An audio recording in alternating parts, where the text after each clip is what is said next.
गोविंद मेरो है, गोपाल मेरो है।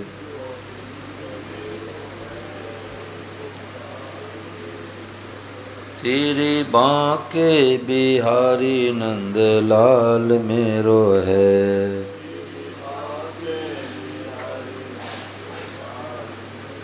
बोलो गिरधर गोपाल की।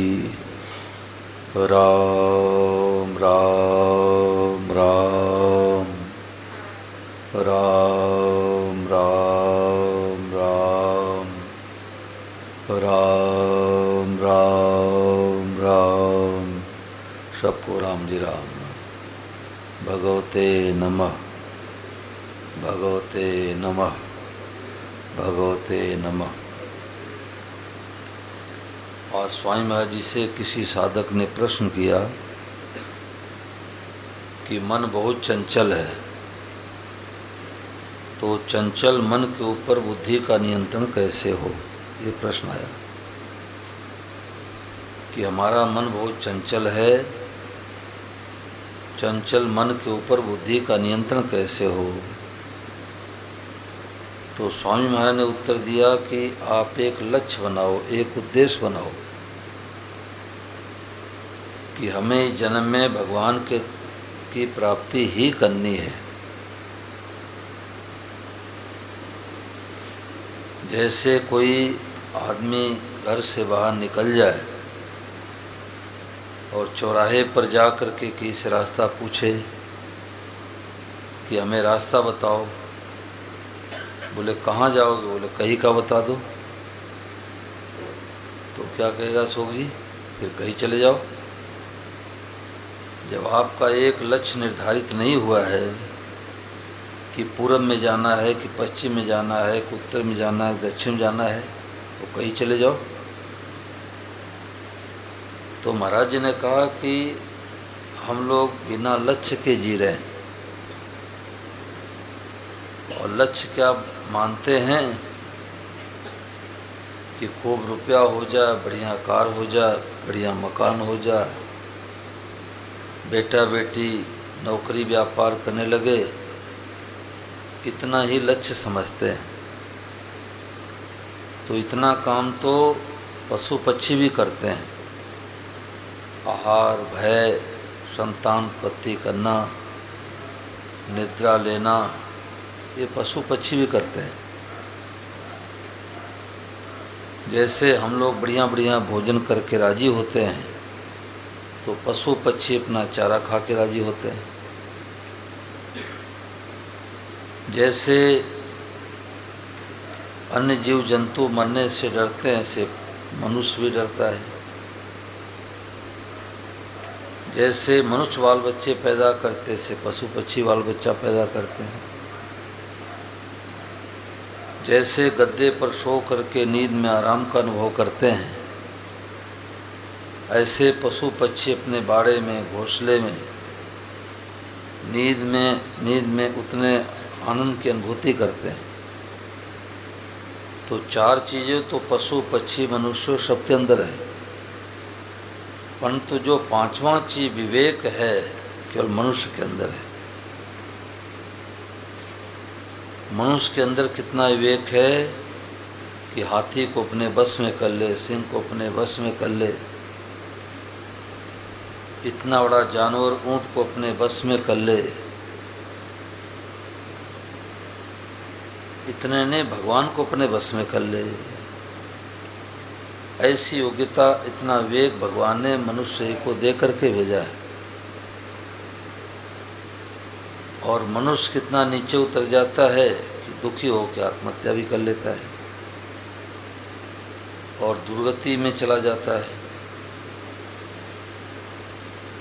तो एक लक्ष्य, एक उद्देश्य बनावे कि हमें जन्म में भगवान की प्राप्ति करनी है। भगवान की प्राप्ति का तात्पर्य क्या हुआ कि ऐसे आनंद की प्राप्ति हो जिसके आगे सब बातें फीकी लगती हो। जैसे छोटा बच्चा लाल पीले कांच के टुकड़े को लेके खेलता है, कांच की गोली खेलता है, परंतु जब बड़ा हो जाता है और वही आकर्षण रुपए में हो गया तो खेल खिलौना फीका पड़ गया। अब 30 साल 40 साल का जो आदमी है उसके हाथ में झुनझुनियाँ बजाने को दो, उसको अच्छा लगेगा? ऊपर उठ गया। अब खिलौने, बचपन में खिलौने प्यारे लगते हैं, अब बड़े होने पर रुपया प्यारा लगता है। ऐसे ही संतों ने कहा कि उससे भी ऊंचे उठ जाओ, भगवान प्यारे लगने चाहिए। तो एक लक्ष्य, एक उद्देश्य बनावे। लीलाधर जी शर्मा जी उस दिन जो आए थे, सत्संग सुना रहे थे, तो बड़े गहरे साधक हैं। ये कई जगह, बम्बई, छत्तीसगढ़, कई जगह कथा में आ जाते हैं। थाने में कथा हुई थी तो वहाँ भी आए थे। तो छत्तीसगढ़ में आए तो इनको एक अनुभव हुआ। इन्होंने कहा कि महाराज 1 करोड़ प्रश्नों का एक उत्तर, बड़ी गहरी बात है। इन्होंने कहा कि 1 करोड़ प्रश्नों का एक उत्तर। तुमने कहा लीलाधर जी 1 करोड़ प्रश्नों का एक उत्तर कैसे? तो उन्होंने कहा कि सुबह जल्दी नींद नहीं खुलती, आपका उद्देश्य नहीं बना। माला फेरते से हमारे को नींद आ जाती है। कई लोग शिकायत रहती है कि माला फेरते से नींद आ जाती है, आपका उद्देश्य नहीं बना। 500 का नोट गिनते समय नींद आ जाती क्या भाई? बताओ संतोष जी। नहीं आती, नींद उड़ जाती है। कभी हुआ कि मित्र को 500 का नोट देना था, 3-4 नोट नींद में ज़्यादा चला गया? ऐसा नहीं होता। तो एक लक्ष्य, एक उद्देश्य हमारा नहीं बना। हमें अच्छे गुरु नहीं मिले, आपका उद्देश्य नहीं बना। आप ऐसे गुरु की तलाश में हैं कि बेटा नहीं बेटा दे दे, पोता नहीं पोता दे दे, धन नहीं है तो धन दे दे। ऐसे गुरु की तलाश में है तो असली गुरु कैसे मिलेंगे? तो ये बात बहुत बढ़िया लगी कि 1 करोड़ प्रश्नों का एक उत्तर। और बड़ी गहरी बात है कि एक लक्ष्य, एक उद्देश्य बनाते ही हमारा 24 घंटे का भजन शुरू हो जाता है। जैसे कपड़े का व्यापारी है, अब सुबह जल्दी उठ करके जल्दी जल्दी नाश्ता करता है, किस लिए? दुकान पर जाना है। अब दुकान पर जाता है, झाड़ू पोछा लगवाता है, फिर हाथ पांव धो करके अगरबत्ती माचिस ढूंढता है, किस लिए? लक्ष्मी माता को राजी कर दे। तो सबसे पहले लक्ष्मी माता के फोटो पर अगरबत्ती दिखाएगा, फिर गले को, बक्से को खोल करके उसमें भी अगरबत्ती दिखाएगा। दिल्ली, बम्बई, कलकत्ता बात करेगा तो किस लिए? रुपए के लिए। अगरबत्ती दिखा रहा है किस लिए? रुपए के लिए। कोई मोटे ग्राहक आ जाते हैं, बेटी का विवाह है, हमें बहुत सारे कपड़े चाहिए, तो पड़ोसी दुकानदार से कहता है बाबूजी को नाश्ता पानी कराओ, किस लिए? रुपए के लिए। अब रात्रि में 9:30 बजने जा रहा है, दुकानें सब बंद कर रहे हैं, शटर लगा रहे हैं, और लाइट चली गई तो अब मोमबत्ती जला करके पैसे गिनता है। अब कोई पूछे कि अब तो लाइट चली गई, दुकान बंद होने जा रही है, तो रुपया क्यों गिनती कर रहे हो? तो कहेगा कि व्यापार किस लिए किया था? रुपए के लिए किया था। अब रुपये का माला नहीं फेरता, परंतु हर उद्देश्य में रुपया समाया हुआ है। ऐसे एक लक्ष्य, एक उद्देश्य बन जाए। देखो जैसे सपने में कोई चिल्लावे कि देखो हमारे सिंह खा रहा है, सिंह खा रहा है, और एक फौजी बंदूक लेके पहुंच गया, परंतु उसका चिल्लाना बंद नहीं हुआ। 2 फौजी आगे, 50 आगे, 100 आगे, 500 आगे, 1000 फौजी आगे खड़े हुए, परंतु उसका चिल्लाना बंद नहीं हुआ। और एक फौजी ने झकझोर के जगा दिया, अरे कहाँ सिंह है, सपना देख रहे हो। ओहो, हम तो सपना देख रहे थे। तो जैसे कोई भिखारी हो, रात्रि में सपना देखे कि मैं राजा बन गया,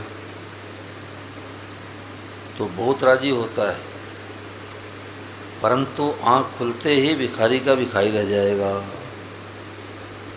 तो संतों ने कहा कि इसी प्रकार से हम लोग अपने जीवन में सपना देख रहे हैं। ये छोटी पार्टी है, हम बड़ी पार्टी वाले हैं।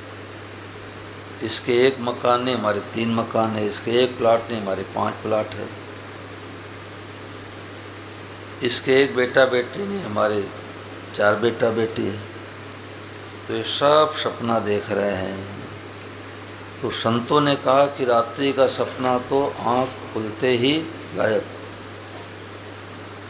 और जो जीवन का सपना है आँख ढकते ही सपना गायब। तो ये सत्संग क्या करता है? सत्संग झकझोर के जगाता है। कुछ महीने पहले मैं गया था, धानसू में कथा हो रही थी, तो आसपास में कोई विद्यालय में गया, तो प्रिंसिपल के ऑफिस में बैठ गया, तो अखबार वहाँ पर पड़ा था, दैनिक भास्कर, 3 दिसंबर 2024 की बात है। तो मैंने उसका हेडिंग पढ़ा, तो हृदय को झकझोरने वाली बात मिली। उसका मैंने बाद में फ़ोटो कॉपी कराया,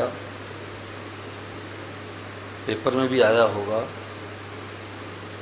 ये देखो, ये पेपर कटिंग रखा हूँ। क्या आया कि पहली पोस्टिंग पर जा रहे 26 साल के आईपीएस के हादसे में मौत। यानी 4 हफ्ते की ट्रेनिंग पूरी करने के बाद और पहले दिन अब ड्यूटी पर जा रहा है, और 26 साल की उम्र है, और इंजीनियरिंग की पढ़ाई करने के बाद पहली बार जो है सिलेक्शन उसका हो गया। बुद्धिमान था, 2 सरकारी नौकरी छोड़ा और भोपाल में टायर फटा, कार घर से टकराई, जयराम जी की। अब विचार करो कि 26 साल कोई उम्र होती है क्या? इतनी बढ़िया नौकरी मिल रही है, इतनी सुंदर गाड़ी खरीदेंगे, इतना प्लाट लेंगे, करेंगे करेंगे करेंगे, याद रहा, और मरेंगे मरेंगे भूल गए।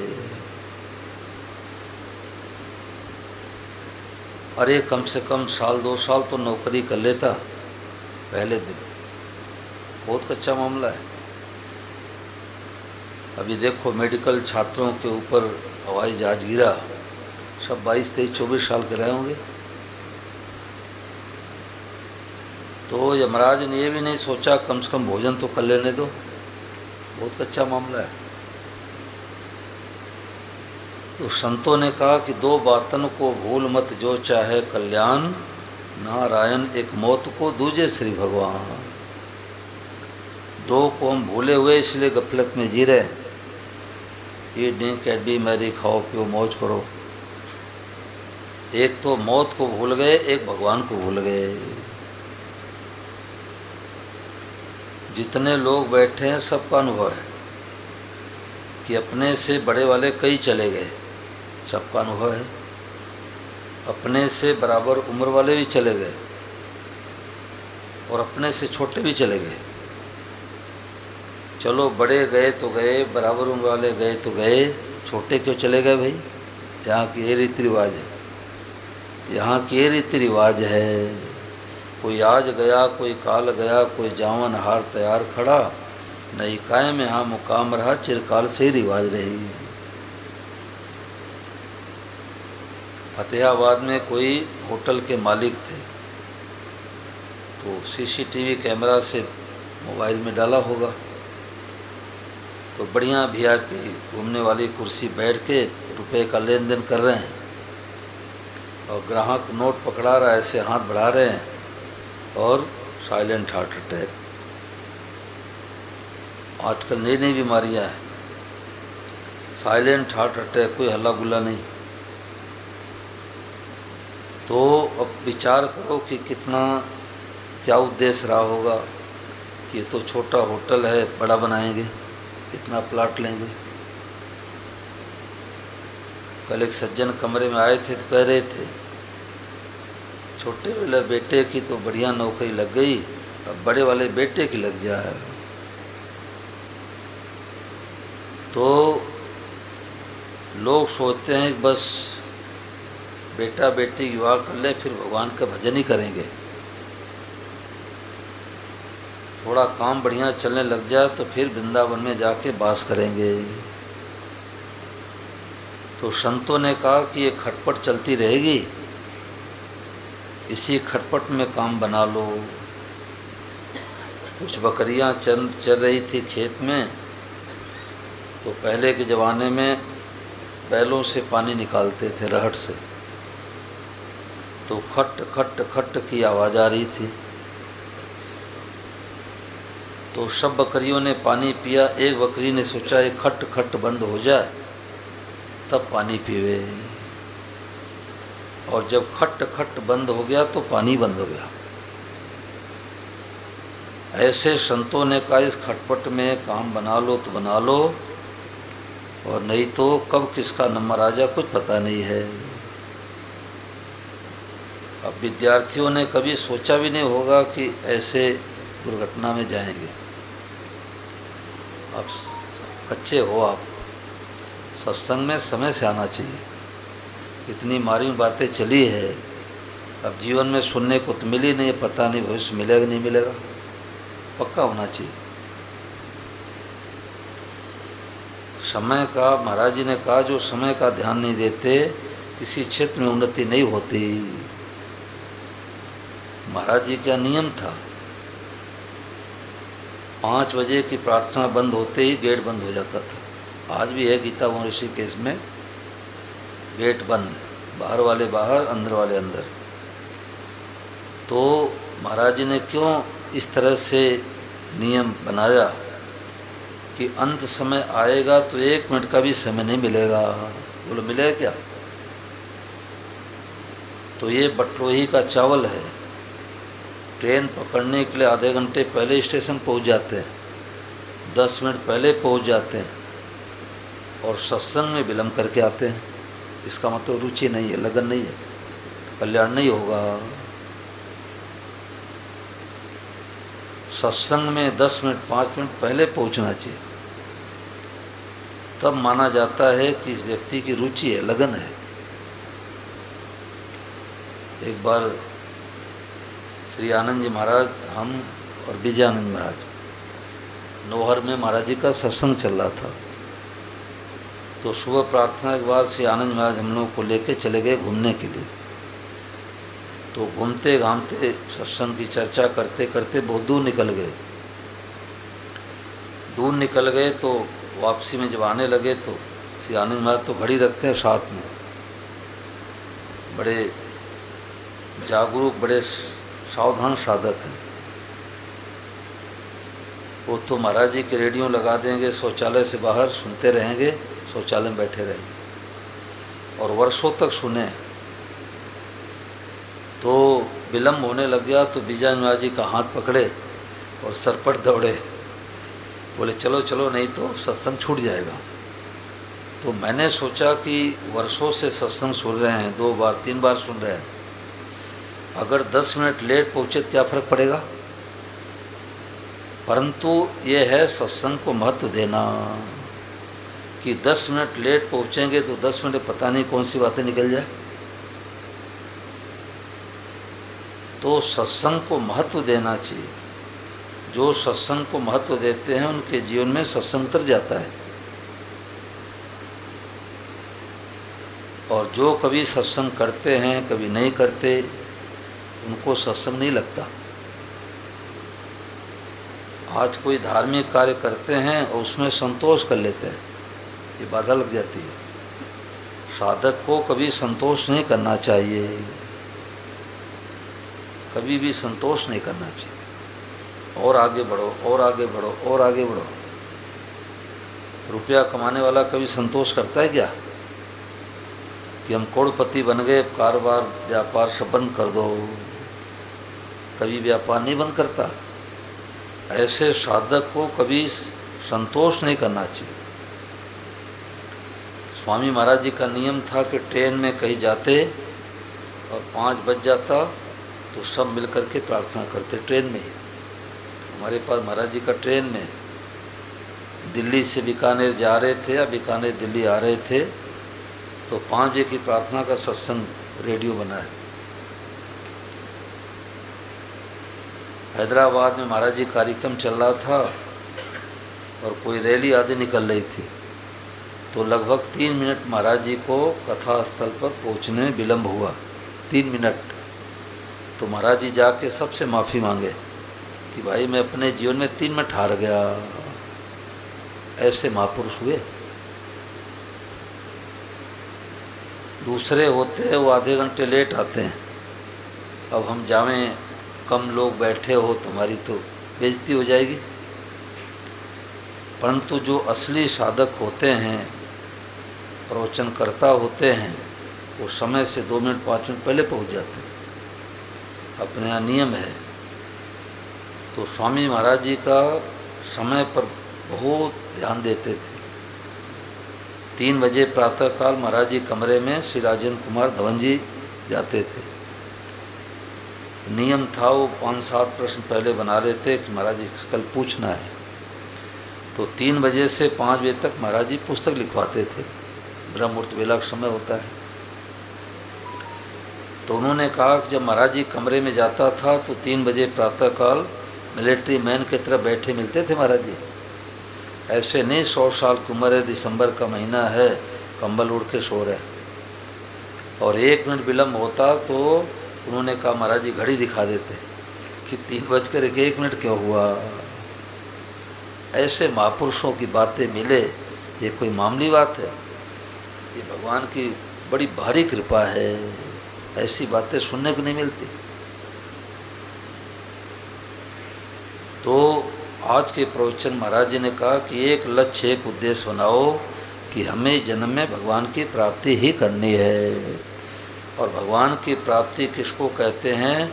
जिस लाभ के मिलने के बाद उससे बड़ा कोई लाभ दिखे ही नहीं। कोई कितना दुख आ जाए, उस दुख से हम विचलित नहीं हो, क्षमता में रहें। तो एक लक्ष्य, एक उद्देश्य।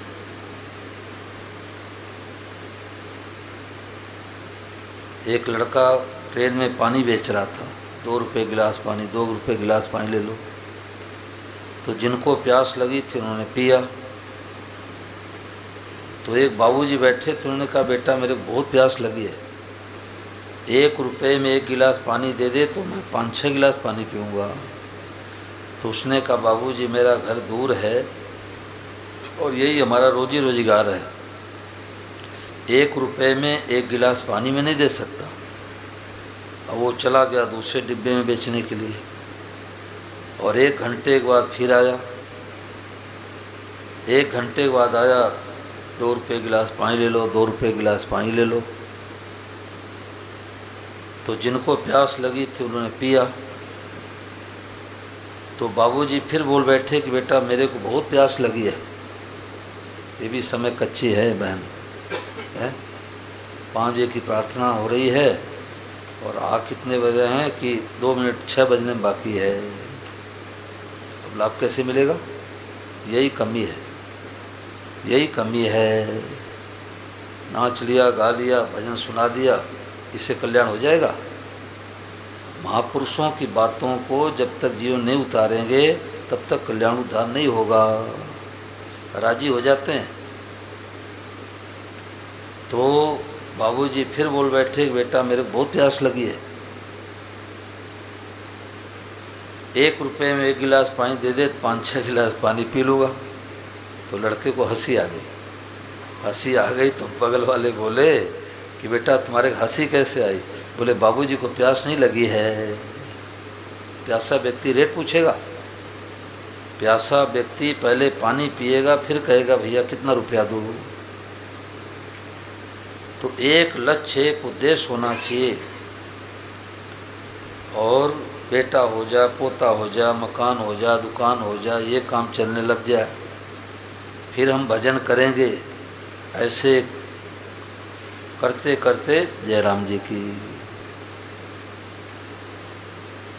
तो सबसे ज़रूरी काम, संसार का काम कुछ बाकी रहेगा तो बेटे पोते कर लेंगे, सरकार कर देगी, परंतु ये काम तो खुद को करना पड़ेगा। हम लोग क्या दशा है कि महाराज जी एक सुनाते दृष्टांत कि एक ब्राह्मण देवता 400 रुपये का मेले से ऊँट खरीद के लेके जा रहे थे। तो एक गांव से गुजर रहे थे तो विवाह का समारोह चल रहा था। तो उन्होंने सोचा कि घंटे 2 घंटे बैठ जाऊं तो 4 आने 8 आने दक्षिणा मिल जाएगी। पहले ज़माने में 4 आने 8 आने चलते थे, 10 पैसे 5 पैसे, हम लोग के बच्चों में चलते थे, चवन्नी अठन्नी, याद है संतोष जी? तो ब्राह्मण देवता जाके विवाह मंडप बैठ गए घंटे। तो जब विवाह संपन्न हो गया तो सबको 4-4 आने दक्षिणा मिली। उस समय 4 आने का बहुत महत्व था। तो ब्राह्मण देवता बहुत राजी हुए कि चलो 4 आने दक्षिणा मिल गई। और जब बाहर निकले तो पेड़ में बांध करके ऊँट को जो आए थे तो देखा कि चोरों ने ऊँट की चोरी करके लेके चले गए। यानी 400 रुपये 4 आने दक्षिणा के लिए 400 रुपये की ऊँट की चोरी हो गई। इसका मतलब क्या हुआ? इसका मतलब ये हुआ कि हम सोचते बेटा हो जाए, पोता हो जाए, मकान हो जाए, दुकान हो जाए, ये तो है 4 आने की दक्षिणा, और 400 रुपये की ऊँट की चोरी हो गई। क्या? भगवान के प्राप्ति से वंचित रह गए। रोते रोते आए और रोते रोते चले गए। अब इसमें कोई बात पूछो भाई, 5-7 मिनट और सत्संग चल जाए। आज का जो विषय है, एक लक्ष्य एक उद्देश्य बनाओ कि हमें जन्म में भगवान की प्राप्ति ही करनी है। अभी हमारा क्या भाव है कि भगवान प्राप्ति भी करनी है, भी और ही में अंतर है। और कई लोग तो ये सोचते बस बेटा बेटी विवाह कर लिया, मकान दुकान बना लिया, हमारा पूरा काम हो गया, इतने ही संतोष कर लेते। मनुष्य से मिला है भगवान की प्राप्ति करने के लिए। मनुष्य के सिवा कोई पशु पक्षी देवता भी ये भाव नहीं बना सकते कि सबरूपम भगवान है, भगवान मेरे हैं। देवताओं में ऐसी योग्यता नहीं है। मनुष्य ऐसी योग्यता बना सकता है। अब इसमें कोई बात पूछो भाई, बताओ राम जी।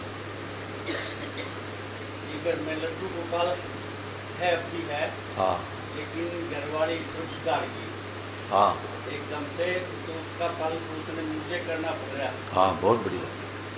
तो मैं ये सोच रहा हूँ कि कल को मैं भी चला जाना है, हाँ, तो उसने किसके दोस्त से छोटे, ताकि मेरे कोई बात नहीं, वो ठाकुर जी व्यवस्था कर देंगे। बेटा नहीं है ना, जैसे बैंक में रुपया पड़ा है आपके नाम का, जी, तो उसकी चिंता होती है क्या? जो लेने होंगे ले लेंगे, वो तो पीछे से बांट लेंगे जी, बांट लेंगे। रिश्तेदार भी आएंगे। ऐसे लड्डू गोपाल को कोई बांट लेंगे, लड्डू गोपाल को ले लेंगे सेवा करने के लिए। जब तक है तब तक खूब सेवा करो, जी, आलस प्रमाद नहीं करना है, खूब सेवा करो। माता जी सेवा करती थी, अब आप सेवा करो। संबंध क्या बना रखे हैं? बस उन्होंने बढ़ाया था जी, मैंने तो कुछ बढ़ाया नहीं, तो मुझे कभी पूछा भी नहीं क्या कुछ कर रहे हैं कैसा। अब 6 दिन से कथा सुन रहे हो, 5 दिन से कथा में क्या बात चल रही है कि भगवान से रिश्ता जोड़ो, और रिश्ता नहीं जोड़ा तो कथा कहाँ सुना? बोलो। ये तो ज्ञान था जी, मेरे को इतना ज्ञान नहीं था, बस क्या करना होता है, कैसे कैसे करना होता है उनका। अब कोई बात नहीं, गई सो गई, अब राख रही को। ये लड्डू गोपाल कृपा से बात आपको मिल रही है। तो कितने बेटे पोते हैं? बेटा नहीं है जी। बेटा नहीं, बहुत भाग्यशाली है। 2 बेटी है। हाँ, तो गोपाल आज से आपका बेटा हो गया। बोलो गिरधर गोपाल की। आप गोपाल के पिताजी हो गए। अब ये मत कहना हमारे बेटा नहीं है, ये बेटा क्या निहाल कर देगा, ये तो विदेश में चला जाता है। मैंने वीडियो तो नहीं देखा, हमारे साथी लोग कह रहे थे कि 2 भाई थे, विदेश में रहते थे, तो माँ की या पिता का शरीर शांत हो गया, तो छोटे भाई ने कहा भाई तू चला जा, हमारे तो बेटे की परीक्षा चल रही है। देखो जिस माता पिता ने टट्टी पेशाब साफ किया, पढ़ाया लिखाया, और माता पिता के अंतिम समय में आने के लिए समय नहीं है, बेटे की परीक्षा है, तो दूसरे ने कहा कि इस बार तो तू चला जा और पिताजी जब चले जाएंगे तो मैं चला जाऊंगा। ये दशा हो रही है। तो असली बेटा तो भगवान है। भगवान जितना ख्याल करेंगे संसार वाला बेटा ख्याल नहीं करेगा, ये तो वृद्धाश्रम में छोड़ देता है। रुपए का इतना हवस हो जाता है कि अब बूढ़े माता पिता बीमार हो जाएंगे, दवाई कहाँ से कराएंगे। सब बच्चों की ऐसी बातें नहीं है, परंतु जो सत्संग नहीं करते उनकी यही दशा है। माता पिता कितनी अवहेलना करते हैं कि छोड़ आते हैं, वृद्धाश्रम छोड़ आते हैं। तो आज से आपके गिरधर गोपाल बेटा बन गए। बोलो गिरधर गोपाल की। राजस्थान में एक साधक हैं, वो श्याम सुंदर को बेटा बना के सेवा करते हैं, तो कहते हैं कि महाराज जी सारे दुनिया का बाप ये है, इसका बाप मैं हूँ। ये मामूली बात है। किसी का बेटा प्रधानमंत्री बन जाए तो पिताजी कितनी गर्मी रहती है, जानते हो नहीं जानते। मैं प्रधानमंत्री का बाप हूँ, और जो सारे दुनिया का बाप है और उसका बाप हम बन गए। यही तो स्वामी महाराज जी खोज थी कि जो सारे दुनिया का मालिक है उसको अपना बेटा बना लो, पोता बना लो, भाई बना लो, मित्र बना लो। ठीक है ना राम जी, बहुत बढ़िया। और कोई बात पूछो भाई।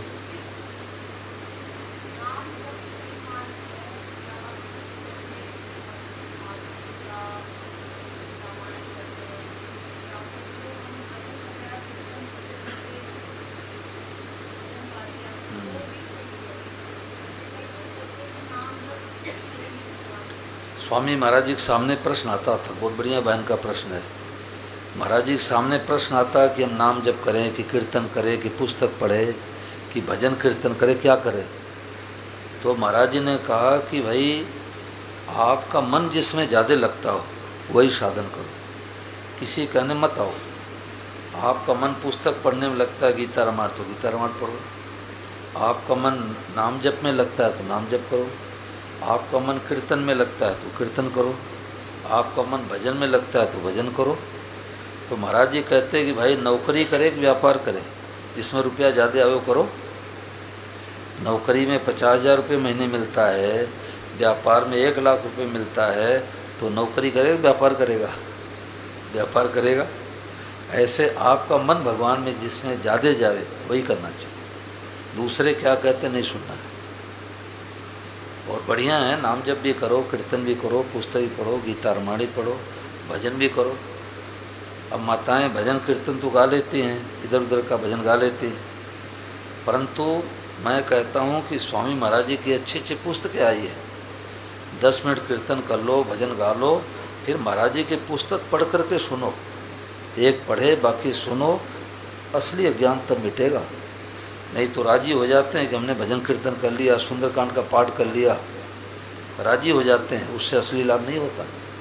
वो तो एक अभ्यास है, अभ्यास कर लिया पुण्य मिलेगा, परंतु असली शांति, असली भगवत प्राप्ति महापुरुषों के साहित्य को पढ़े, उनके प्रवचन को सुने, तब लाभ होता है। ठीक है ना जी। और कोई बात पूछो, तू कोई बात पूछ। ये संतोष जी की बेटी है, बहुत अच्छा भाव है इसका। मैंने देखा कि 6 दिनों में 1 दिन नागा नहीं हुआ इसका। ये रुचि है, लगन है, ये भगवान बड़ी भारी कृपा है। माता पिता संस्कार है कि भगवान बड़ी कृपा है। ऐसे बेटियां जिस घर में जाएगी रोशनी कर देंगी, क्योंकि मन भगवान में लगता है, सत्संग में लगता है। मैंने देखा है कि मैं कहता हूँ कि यार रविवार का दिन है, बच्चों को लाओ, तो लड़के लड़कियाँ आते पीछे बैठते हैं, पीछे बैठेंगे गर्दन करके ऐसे ऐसे मोबाइल करते रहेंगे, आगे नहीं बैठते। क्यों? अब मोबाइल नहीं चला पाएंगे। तो आज के ज़माने में ऐसे बच्चे, ये कोई भगवान की बड़ी विशेष कृपा है। पूत सपूत तो क्यों धन संचय, और पूत कपूत तो क्यों धन संचय। कथा हो रही थी बस्ती में, उत्तर प्रदेश में, अयोध्या के पास। एक होटल के मालिक कथा करा रहे थे, सब लोग मिलजुल के करा रहे थे। तो घर पर गया तो उनकी बेटी, पढ़ाई उसकी पूरी हो गई थी। तो मैंने कहा तुम्हारे होटल में कथा हो रही है और तू कथा में नहीं आती? उसने क्या उत्तर दिया? उसने कहा कि मैं 2 मिनट के लिए भी कथा में नहीं बैठ सकती। तो मैं समझ गया डिप्रेशन में है और आत्महत्या करेगी। तो जो सत्संग में नहीं बैठते, सत्संग नहीं करते, ऐसे लोग आत्महत्या करते हैं। तो कई जन्म जन्मांतर का पुण्य होता है तब मन भगवान में लगता है, कथा में लगता है, नहीं तो नहीं बैठ सकता। बाहर में गप सप तो कर लेगा, परंतु कथा सत्संग नहीं आ सकता। तुलसी पूरा पापते हरि चर्चा न सुहाय, जैसे ज्वर के जोर से भूख विदा हो जाए। भीतर पित्त का जोर है, बुखार है, तो मिस्सी भी कड़वी लगती है। ऐसे भीतर पाप ज़्यादा होता है, वो भगवान कथा सत्संग नहीं बैठ सकता, उसका मन नहीं लगेगा। तो आज के सत्संग महाराज का एक लक्ष्य, एक उद्देश्य बनाओ कि हमें जन्म भगवान की प्राप्ति ही करनी है। बाकी नौकरी करो, व्यापार करो, खेती करो, पढ़ाई करो, लिखाई करो, सब करो, बढ़िया घर गृहस्थी बसाओ, प्लाट लो, मकान बनाओ, परंतु उद्देश्य होना चाहिए हमें भगवान की तरफ बढ़ना है, भगवान की प्राप्ति करनी है। तो एक तो भगवान को मत भूलो और एक मौत को मत भूलो। कुछ पता नहीं कल तक रहेंगे कि नहीं रहेंगे। अब मेडिकल के छात्रों को मैंने देखा कि भाई अब 65 विद्यार्थी चले गए, कभी सपने में नहीं सोचा होगा कि जाना पड़ेगा, और भोजन करते करते बेचारे चले गए। तो जिस काम करने के लिए आए हैं पहले वो काम करना आवश्यक है, बाकी सब काम पीछे। बोलो गिरधर गोपाल की।